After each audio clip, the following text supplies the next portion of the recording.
they're also undocumented, that can be used to authenticate documents and interfaces. So you see, like some government computers, they require CAC. They basically have hard-coded credentials in them, and they can be attacked. They're not secure, basically. And moving on, we have these weak password resets, which are mechanisms that allow resetting your passwords without you knowing, so others can access them and reset back to whatever password you have. Methods of exploitation. So we have the Legato proposal, which is currently at level civil military relations. That's set in the SATCOM environment. There basically is a GPS capabilities.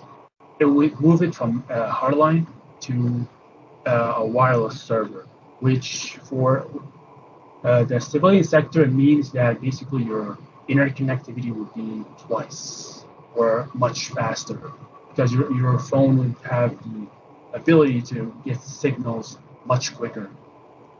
That will also mean that when an attacker needs to access the server, there's no longer going to be need to tap into hardline. You can tap into wirelessly sitting at home. Then we have jamming, spoofing, and hijacking. These are also methods that can be used to degrade signals and attack informations. Moving on, current operations. The ones that we want to focus on are like the ones that are like had accessed by the Turla group, which is the Russian group that did hack the satellite communications network, and the anti-satellite threats. Some of them are currently active. They are like sleeper cells. They're dormant, but they are operational. They track satellites in orbit like their shadows, so they can be used as a triggered attack. Political usage. As discussed previously, the systems can be used for reconnaissance as well as censorship, which is blocking materials that governments and corporations don't want civilians to know, like currently North Korea and China, to name a few examples. These also offer a strong tool for state-run media, because having control of what people hear, see, and believe gives control over their actions, thus maintaining that kind of control. Like, for example, the Arab Springs movement in Tunisia and Egypt, which were like started by a Facebook page. Just know how strong media is in controlling our environment. Privacy attacks are basically attacks over information servers to get like things like FICO scores, personal information, that allow attackers to steal that kind of information. There are current levels of mitigations, but they're not bulletproof. They are attackable using cyber attacks, because satellites are basically huge computers up in the sky, but they're not concrete. The U.S. Air Force created something called a war game, which is an initiative to give and a competition in 2020 that give certain different groups access to a U.S. satellite, military satellite, that they could attack it, and it would be legal. That satellite was worth millions of dollars, but all the groups were given about $300 worth of equipment, and many of them did succeed. Just to give you how the level of threat the U.S. is. Thank you. Good day.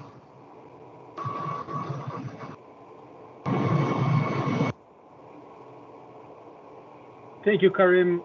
Any questions from the audience? We still have we have actually a little bit more than 5 minutes. We have probably 7 or 8. So I was wondering if anyone wants to ask any questions. LC. I see Lynn. Yes, Lynn. Yes, hi. So Karim, that was an amazing presentation. Thank you.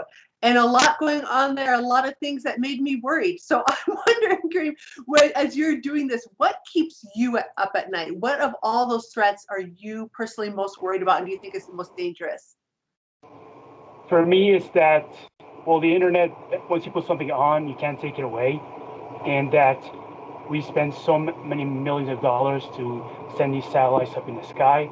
thinking that distance will be enough, but only hacking one satellite will give access to the whole system for any attacker. And if you can do it for only $300, currently there's not a lot of people that can do it, legally at least, but those who can, just doing it for like so much less than how much we spend on these satellites, we should be focusing on their security more than just having them just efficient, because we want to spend the least amount of money for the most amount of efficiency, but we're not focusing on anything about their security, which is a very big problem. Thanks. Good answer.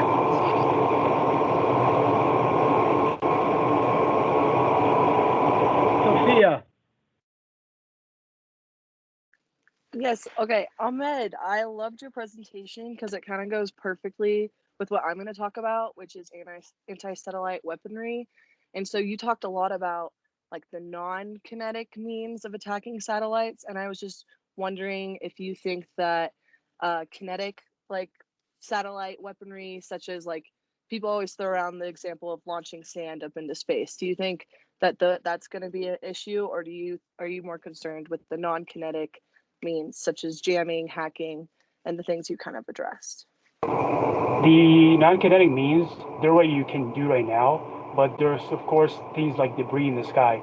I know that in a couple of years ago there was 2 collisions of non-used satellites that created so much debris, and even though the space is vast, it will come back to haunt us at some point, because satellites have the means to change their trajectories, use their thrusters and move, but having that much debris in the sky is a very big problem. But I see that as more of a long term. That's not something like a group can do right now, basically.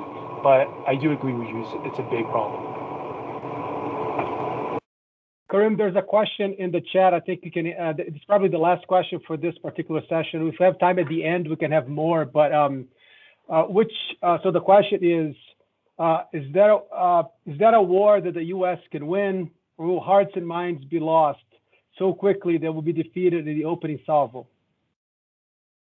It's not something that we can win right now, just because we don't. Okay, so I can't disclose like which groups right now are like working with the government, which are not. But on the civilian side, that's not something that's just government versus government. Even though China right now has these, like what I call them, space talkers, which are basically like shadows, like they're self triggers that can attack satellites right now. But that will infuse a war between China and the U.S., and no one wants that right now, because I honestly don't think one country will win, and country will have to choose sides. I don't want that to happen. This is me personally. Thank you, Karim. I really appreciate your presentation. Now, like I said, if there are more questions towards the end, we may be asking them. But let's move on to, is Anthony here? I think Anthony is here. Is that correct? Yes, sir, I am. All right, sir.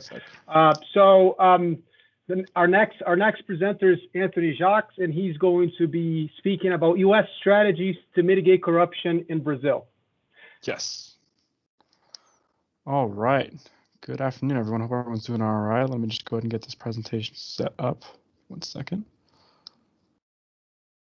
And share my screen here. There we go.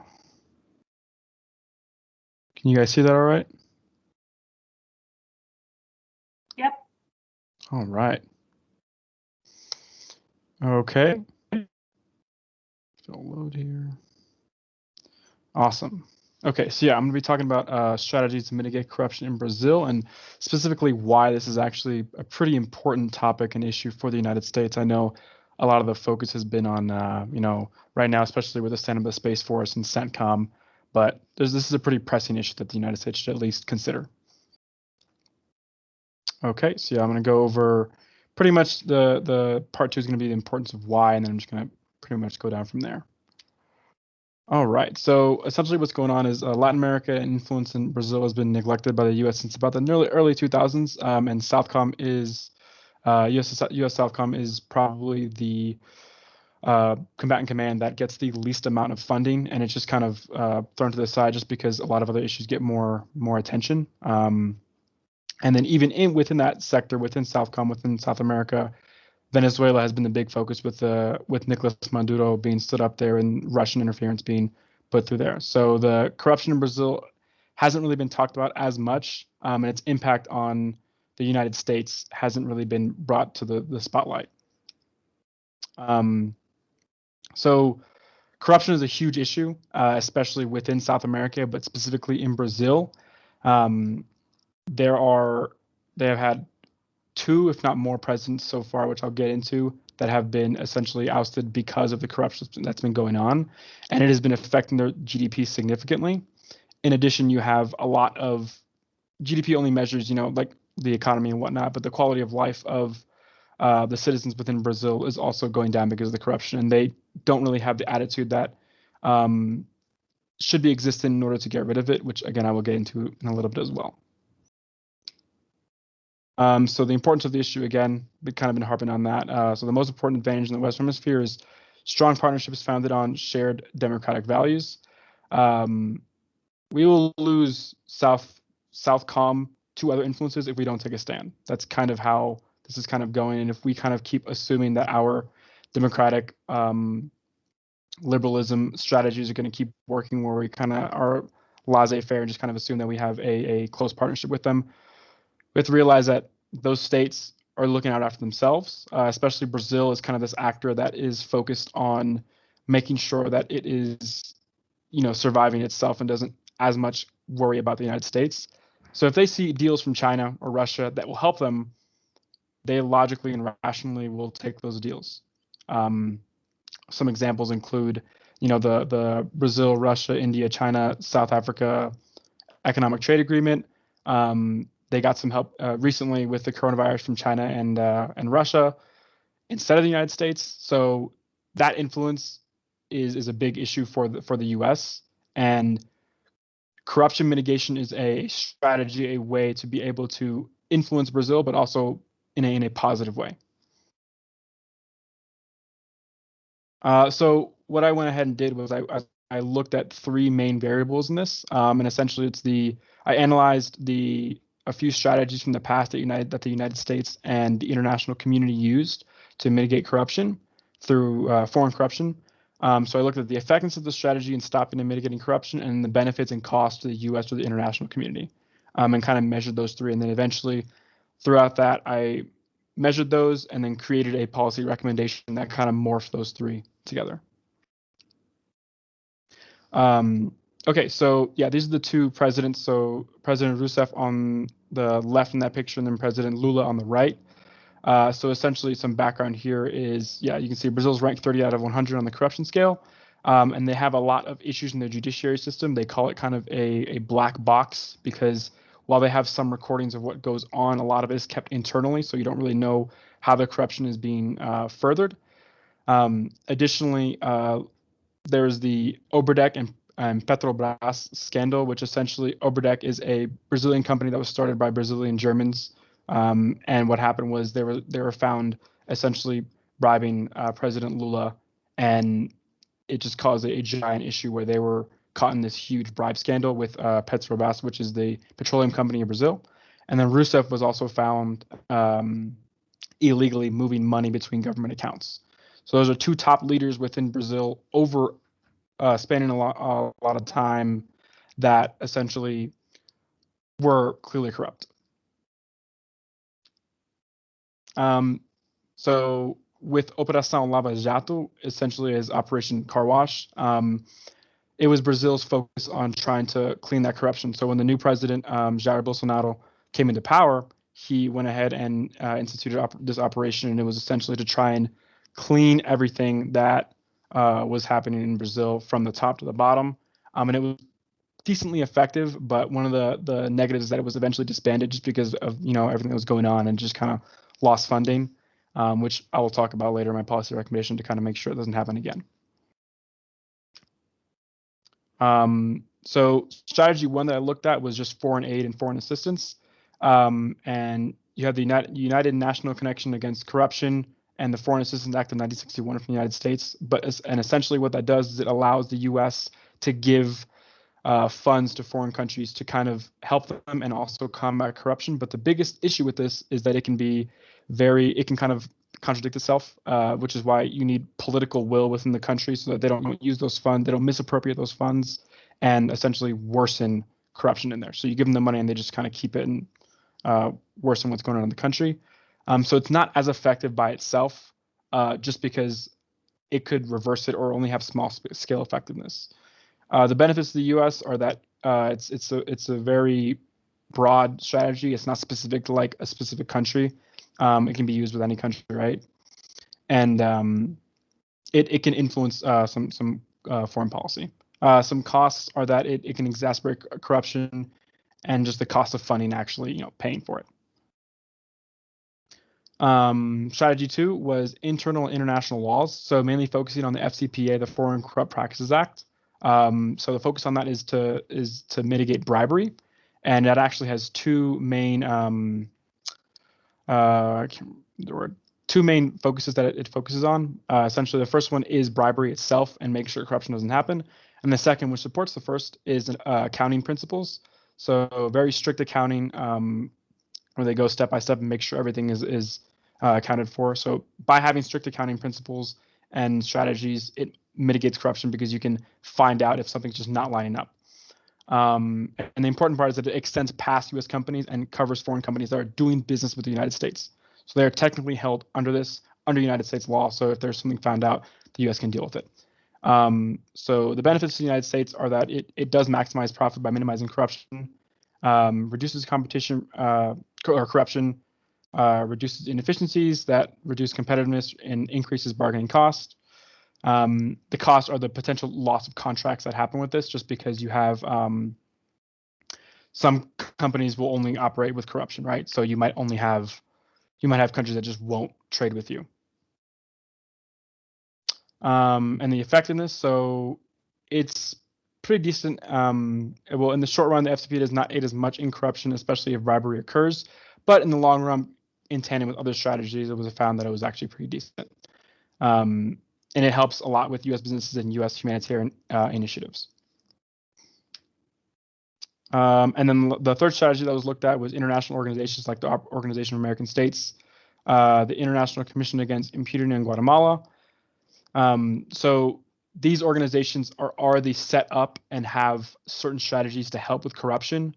And they're very, very effective because a lot of the times the bigger organization like the OAS will make a smaller organization like the CICIG, and essentially that will be able to target something. So for example, it contributed to a 5% decrease in murder rate and 4-fold increase in convictions. Therefore, very, very, very effective. There's another one, I can't remember the exact name of it, but essentially it was able, I think it was the Organization on Honduras, and it allowed the OAS in the United States to essentially mitigate some drug trafficking and essentially find, it was the president's brother that was found in Brazil, in the United States, that was help aiding in drug trafficking. They were able to find him and convict him. Okay, and the policy recommendations. So essentially, step 1. One second. So step 1 is to contact the OAS for strategies. The recommended. So essentially, what will happen is the United States should contact the OAS. What that does is it, 1, shows humility from the United States to Brazil and other countries down there. 2, allows the OAS to see that the United States isn't just going to try and impede on other countries' sovereignty. And 3, it allows for the history and strategies of the OAS that they have been using before access to the United States. Secondly, create an international corruption organization specific for Brazil, like the CICIG for Guatemala and the one for Honduras. That will allow for specific tailored needs to mitigate corruption in Brazil. 3, continue to force FCPA and make harsher punishments with Brazilian corporations due to Obradec and the Petrobras scandal. While that may seem a little counterintuitive, we have to make sure that is being enforced, because if we don't lay down the hammer with FCPA and other strategies, things just won't maintain. And then step 4, use foreign assistance after corruption and impunity. So essentially after they have been mitigated at the higher levels, because if they're at the higher levels, it's just going to essentially be misappropriated. And lastly, the maintenance of these recommendations is very, very important. And how we do that is essentially just making sure that the organization, the International Corruption Organization that was made, is checking in with the OAS, and the US is also checking in with all those. So by bringing in some international community with this, it makes the United States not seem like it's infringing on Brazil's sovereignty. And the focus will very much be firstly should be on the judicial system to make sure that everything's going well there, and then on the executive branch, the president, and then kind of moving down from there. And that is all I have. Thank you so much. Thank you, Anthony. This is a great presentation. There are already a couple of questions in the chat. So Kylie has a question. If corruption is already such a significant problem in countries like Brazil, and this corruption exists in contrast to democratic principles, has the foundation of shared values between the US and Brazil cracked? If the two still share at least some values, is this enough for Brazil to view anti-corruption efforts on the part of the US in a positive light? That is a really good question. I would like to focus less on values and more on a realistic perspective. That's kind of the focus of I guess my research and whatnot. I would say it has cracked a little bit. I think, like I said in the beginning of the presentation, Brazil is its own state, and it's going to look after itself and its people. Looking at it through a realistic lens, focus less on values and realize that the incentive for Brazil to work with the US is only as great as the US makes it. So by using those strategies and essentially incentivizing international communities to help, that will have more of an incentive for Brazil to work with, instead of the United States just kind of coming in and essentially impeding on the sovereignty of Brazil. Talking about the Chinese and the Russian influence within that country, I would say that the shared values that the US has with Brazil have cracked a little bit, just because they are one of those more realistic states down there that are focused more on, making sure that their people are being taken care of, and less of the whole value focus. And that's especially seen with that crack, can especially be seen with Rousseff and the Lula presidents that were the ex-presidents that were corrupt. That was a good question. Thank you. Yeah, so I think, I don't know if you can see it, there's one more in the chat. Let's see. A seemingly promising approach to combat corruption in Brazil is the CGU's local auditing program that randomly selects municipalities for auditing of their expenses. Do you think that the US should consider promoting similar local level approaches? I think promoting similar level approaches would be good, but I think running straight into that may lead to, again, sovereignty issues. And the reason I bring that up so much is because the US has kind of impeded a lot over the course of history within South America, and including Brazil. So I think that is a good idea and a good, like, specific thing that I think, for my recommendation, a specific organization that's focused on mitigating corruption could further and enhance. But I think taking those first steps through the OAS and making that organization would be beneficial. Thank you, Anthony. Let's see, any other questions? And you feel free to just ask the questions and not necessarily have to write in the chat if you want to. Yeah. Any other questions? I guess I have a question. Yes, sir. What do you think, in terms of the presentation, what do you think happened to the United States credibility, right? Relative, given everything that's been happening in the US, and now given that everyone sees what's going on, we're not back. I mean, what do you think that, how is the US going to overcome this potential credibility problem with some of these Latin American countries? That is probably one of the big focuses that I've been focusing on the last 4 years here. And I know as a Spanish minor, I've been focused on it as well, just because the history of the US with those Latin American countries hasn't been the best. And that's already a hit to credibility. And everything that's going on right now is also another hit to credibility. I think the best way that the US could essentially work with that is being open about what's going on. Because, for example, you look at China and the situation with the Uyghurs, and that's been tried to kept under wraps for a very, very long time. But now that people are finding out about that, they're finding out that China, one, tried to lie about it, tried to hide it, and it just makes it worse. I think the more open the United States is about the issues that it has and tries to solve and work with them, that'll at least help the credibility in some capacity. But it is a very difficult issue, because you can't really try and get the US to say, hey, we're going to help you with corruption, and then you have issues of corruption and things in the US. It's just hypocritical. So that is a very pressing issue. Thank you, Anthony. I think we have time for potentially one more question. Let's see, it's so weird to do this like this.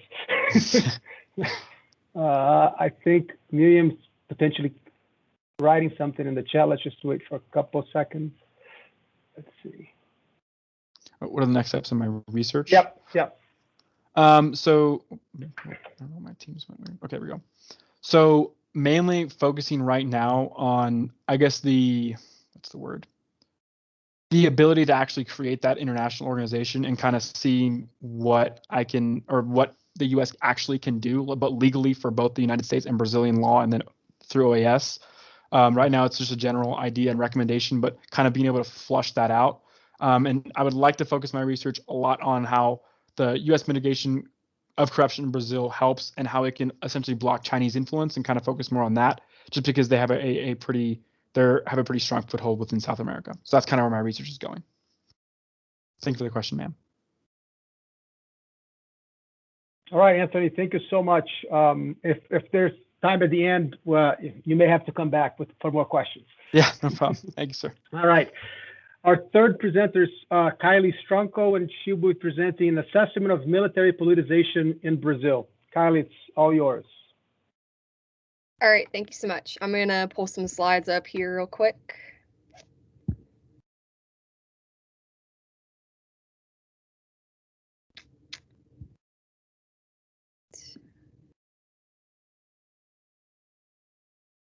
Alrighty, can you guys see it all right? Yep. All right, great. Thanks so much.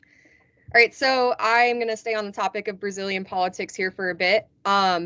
This work is a little bit of a work in progress at the moment. I'm working on this paper called Captain Mayor and Sergeant Councilman, an assessment of the reach of military politicization in Brazilian politics, with two other co-authors. One is Dr. Kelly Piazza, who I believe is in the audience for this call at the moment, and another cadet third class, Jamie Landy.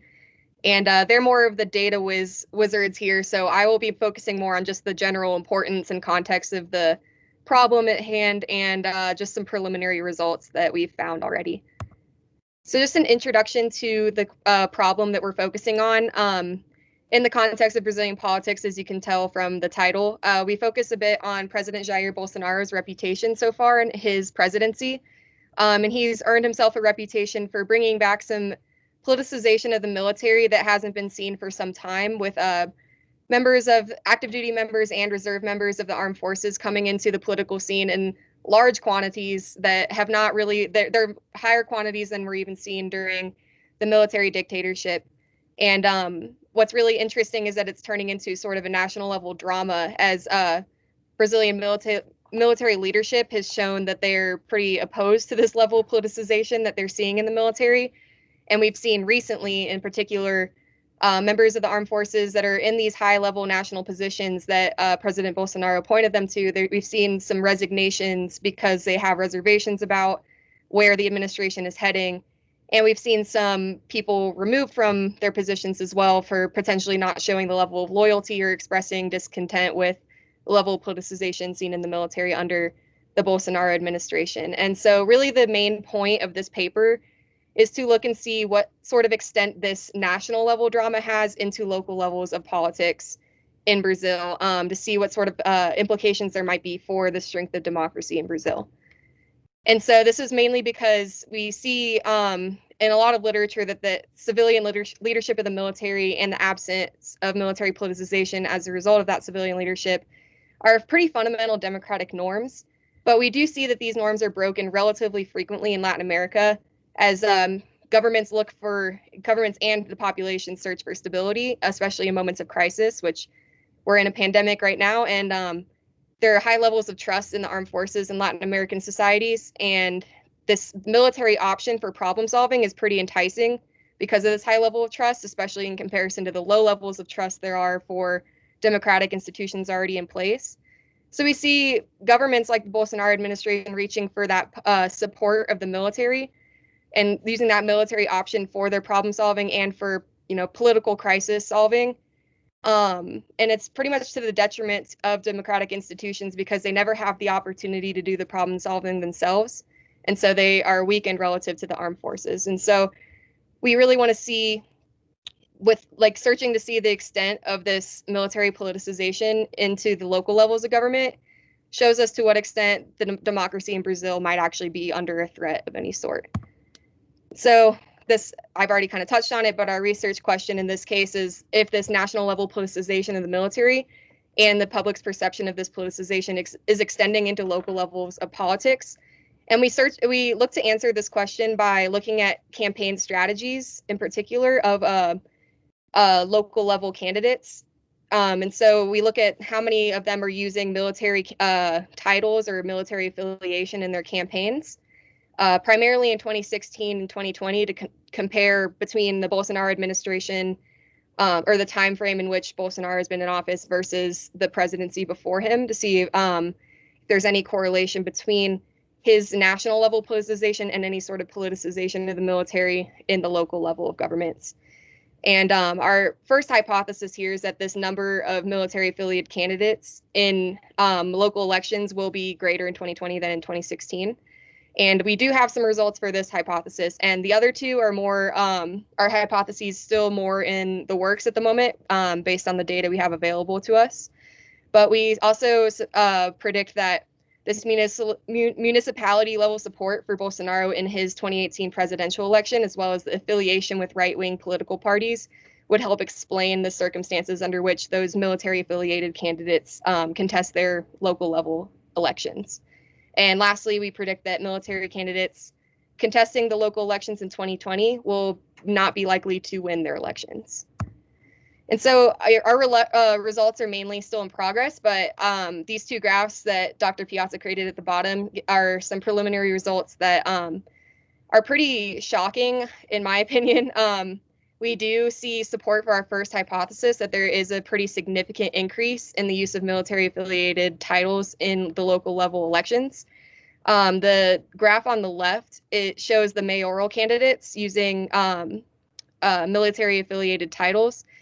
So you'll see on the left it is on the orange color is the 2016 elections, and the more greenish blue color is 2020. So you see a pretty significant increase kind of across the board in the use of military affiliation and candidates' campaigns. And the same thing on the right, that the right graph is for city councilor candidates, and you see another increase.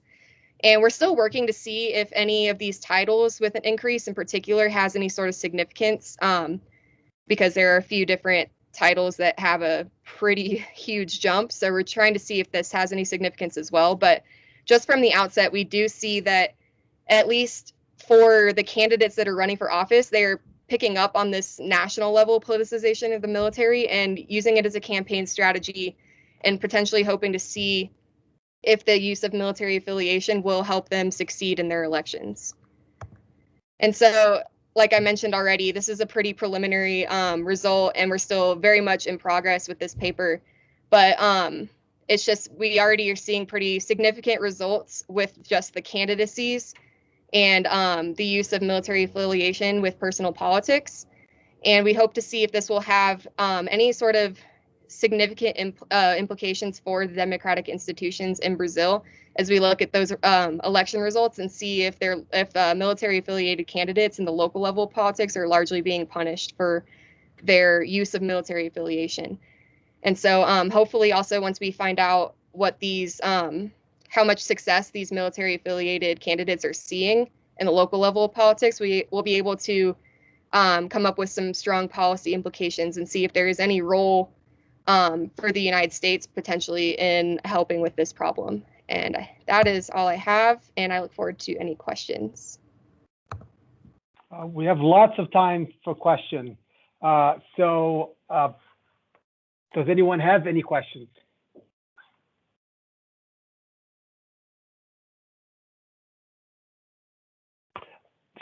Kylie, I have a question. I see that Kelly is writing up on the chat, but I do have one. How do you think this analysis may be influenced by the fact that now, as you probably already know, our former president Lula is most likely going to be running, right, for our next election. So there's potential for even more polarization, right, between the right and the left, right? So how do you think that, is this from a military standpoint, from a militarization standpoint, is this a good thing? Is this a bad thing? What do you think about that?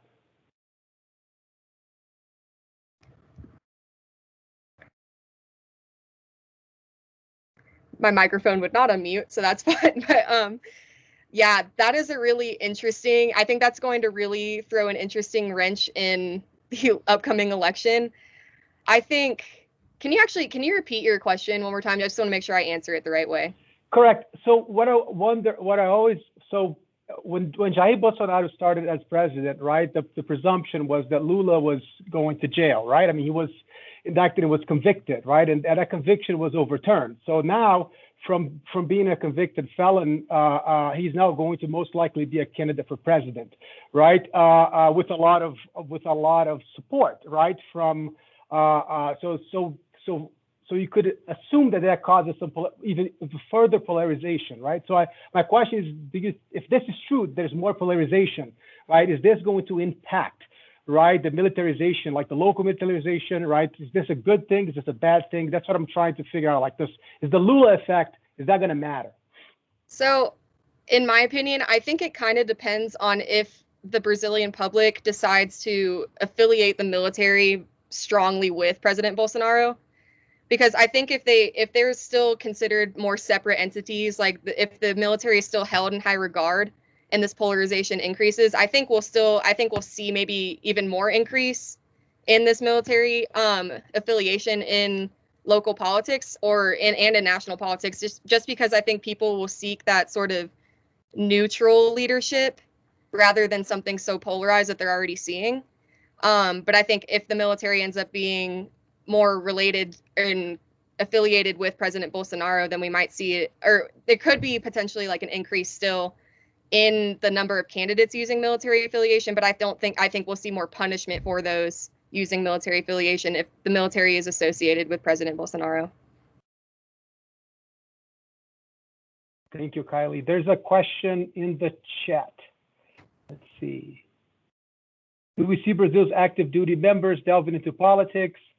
Or is this more politicians adopting military titles? And is there a vicious cycle? So that's one thing that we're looking into a little bit more right now, is trying to determine if the candidates using military affiliation are all actually members of the military, or if they're just simply trying to ride off of this military affiliation. But I feel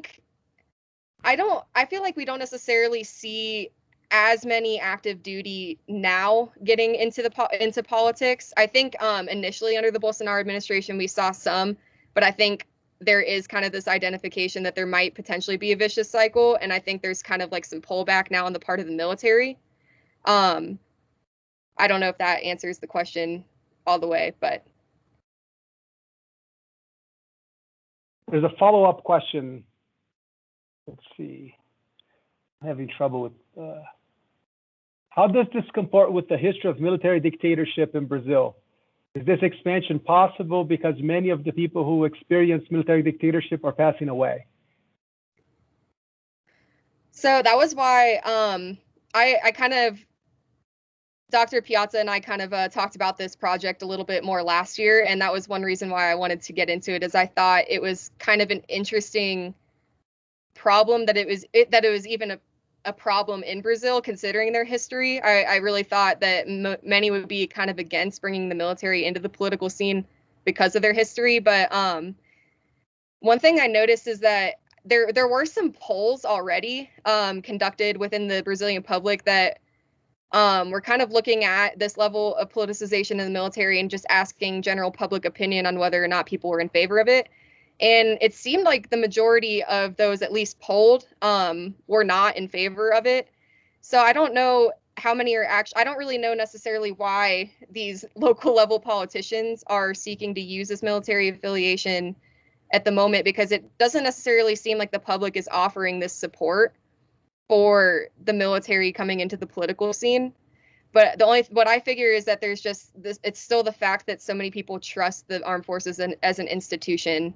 And that's, I mean, I just think that level of trust in them as an institution compared to the democratic institutions, as Anthony has highlighted in his presentation, with their history of corruption, I guess it could be more of like the lesser of two evils. You have this like supposedly neutral institution that people trust, and so these politicians are like, okay, I'll affiliate with that, and it is the better reputation than the corrupt politicians that have been in office. You were talking about trust. There's a question here. Do you think the high levels of public trust in the military will decrease if candidates continue to leverage their military titles to contest elections? So I think personally, I do think that this level of trust will decline, and I think military leadership picks up on that too in Brazil. I think that's why a whole lot of them are showing their discontent with this national level politicization of the military right now, because I think they kind of perceive that they might have a decline in their legitimacy in the future if they continue to be active in politics. Thank you. Let's see, any other questions? Try to keep up with the chat and maybe. Okay, I see none. Thank you, Kyle. It's a wonderful presentation. All right, let's move on to the next one. We have the next Sophia Bynum, and she's presenting ASATs. Proceed with caution. Sophia, it's all yours. Yes. So my wonderful computer is frozen, so I will not be sharing my screen, and I will be conducting this on my phone. So this will be interesting, but luckily everything's up in here, and my screen is frozen on my thesis. So perfect. Here we go. So SATs or ASATs is anti-satellite weaponry, and I'm just kind of going to go into detail the implications that they bring, the issues that they bring, and my policy recommendation. So just to kind of open it up with my thesis, the accumulation of more ASATs or anti-satellite weapons and the coming of a new space arms race has large potential to promote or incite global conflict, as well as cause many secondary issues in space, such as the buildup of space debris. Nations need to continue on the path of cooperation with other nations and begin to outline strict and clear guidelines on the rules of conflict in space in regard to different space assets in order to effectively avoid unnecessary war. So essentially what I'm going to talk about is I'm going to first of all define ASATs, and a lot of people are confused about what constitutes what, like an anti-satellite weapon. There's different types. I kind of mentioned it briefly. The scenario of sand that always gets brought up, that's technically an anti-satellite weapon. So it ranges from billion-dollar technology to, hey, just throw a bunch of sand up into space to disrupt some satellite systems. So this is a very interesting topic, just due to the lack of coverage I think has had so far.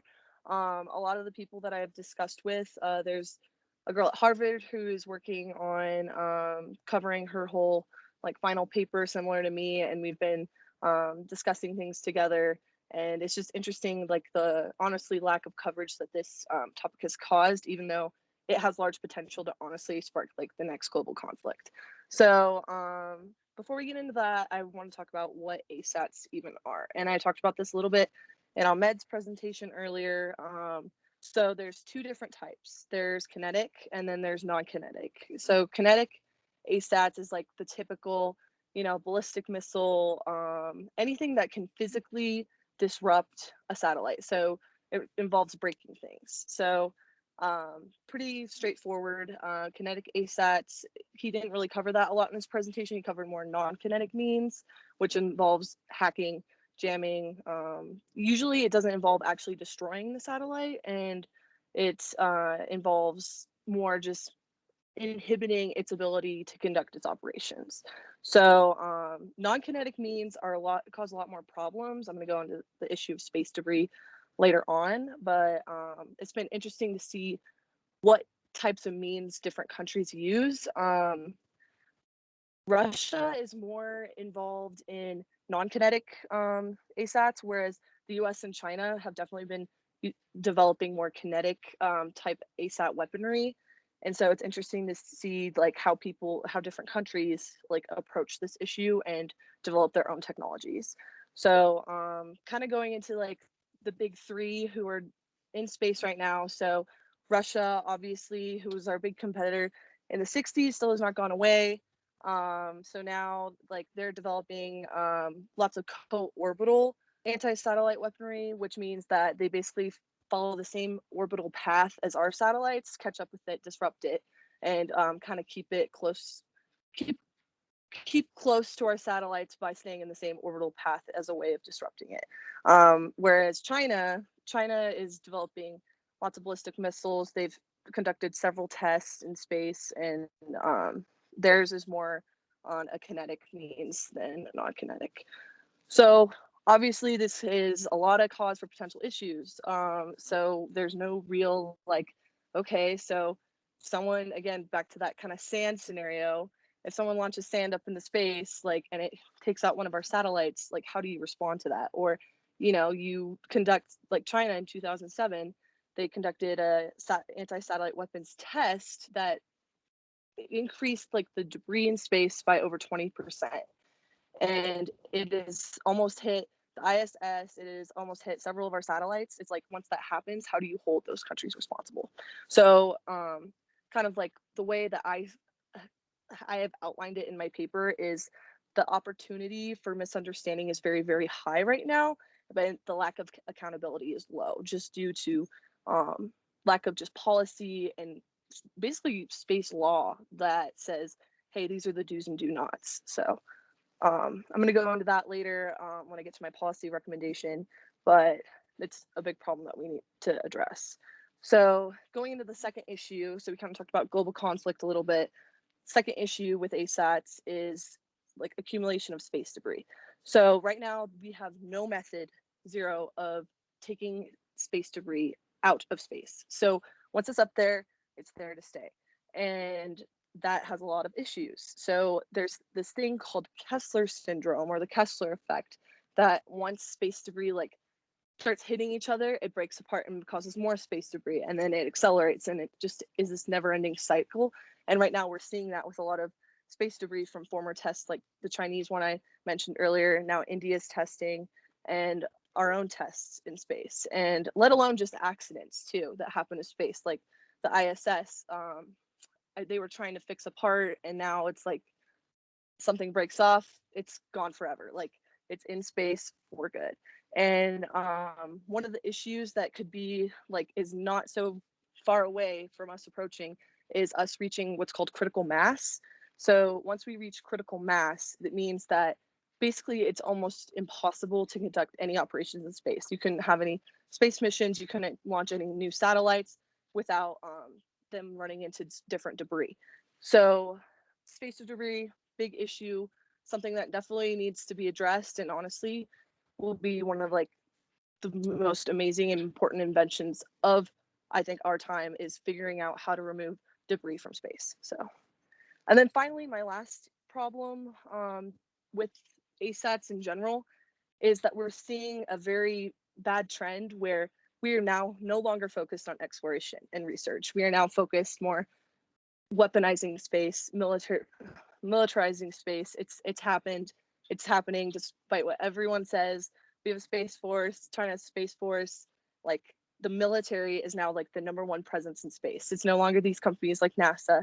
Elon Musk is trying to like kind of get into this like research-based thing, but it's still mostly just his little pet like hobby that focuses more on, oh, I want to start inhabiting these planets. And it's like, that's literally one of the missions of like Elon Musk's mission. It says, I want humans to live on different planets.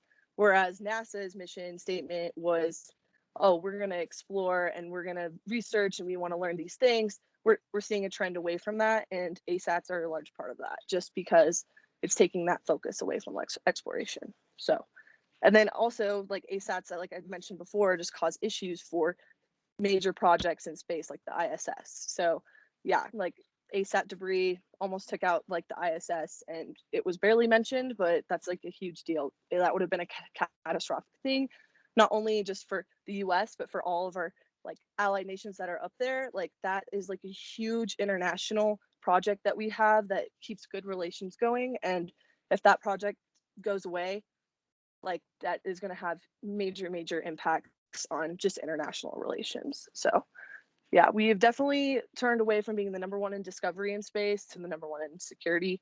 So that's going to be a big issue. We can see it in just like how the NASA budget has declined greatly.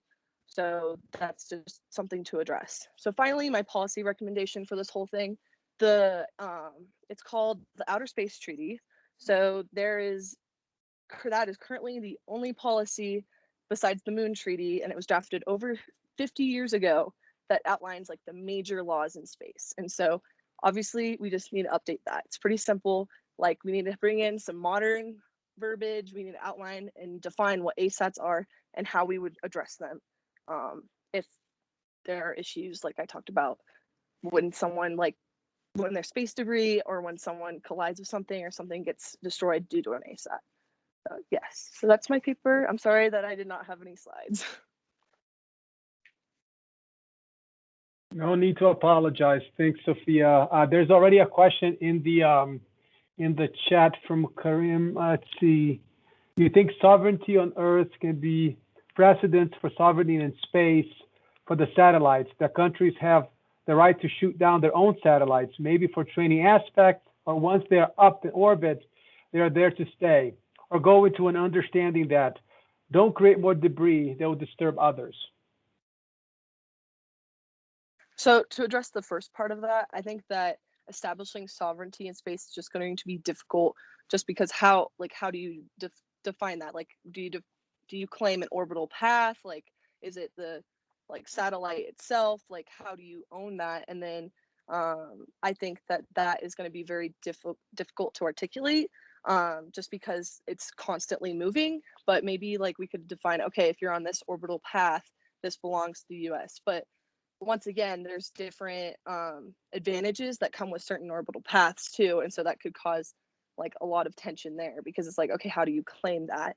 But then also you mentioned kind of, okay, like, well, let's just say like own your space debris.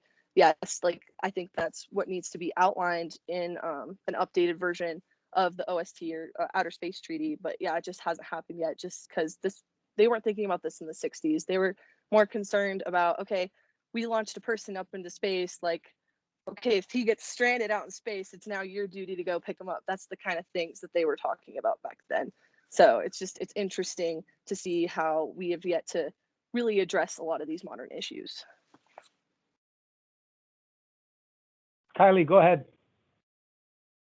All right, thank you. Hey, Sophie, I just have a quick question, and I really loved your presentation. I'm very interested in space as well, and space policy. And I also agree that like space domain awareness and space sustainability are going to be huge in the future. And I think that just kind of having the US maybe pivot towards a position where we kind of emphasize our dedication to space sustainability could be a potential area for us to focus in policy that would really get others on board. And so I think a question I have for you is, do you think there are any countries in particular that we could really partner with strongly on the topic of space sustainability to kind of like go off of your policy recommendations?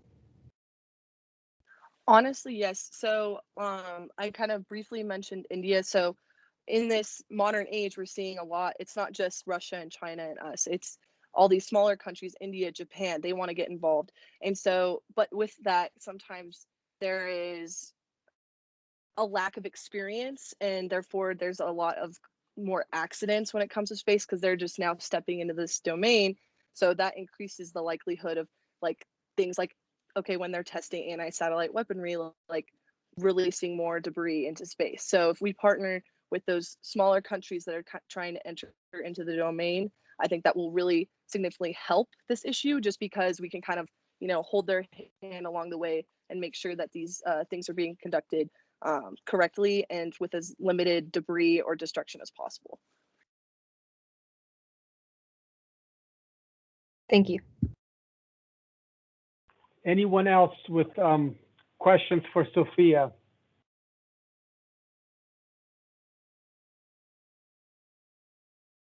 Thank you, Sophia. I think now we can open up. I don't think Oscar is not here. Is that correct? Let's see. That's correct. He messaged me that he's not coming. Thanks, Lynn. I appreciate it. Yeah. So let's open up for questions for any of the 4 presenters. So if there are any questions for any of the presentations or anything else, we have plenty of time.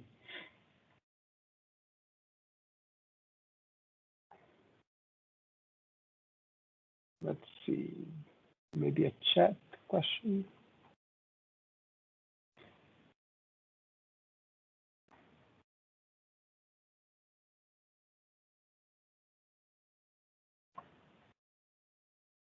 Sophie, that's just praise for you.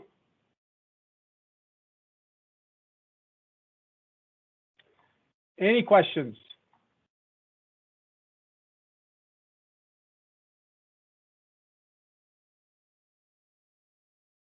People really like the chat better than speaking. Just wait there.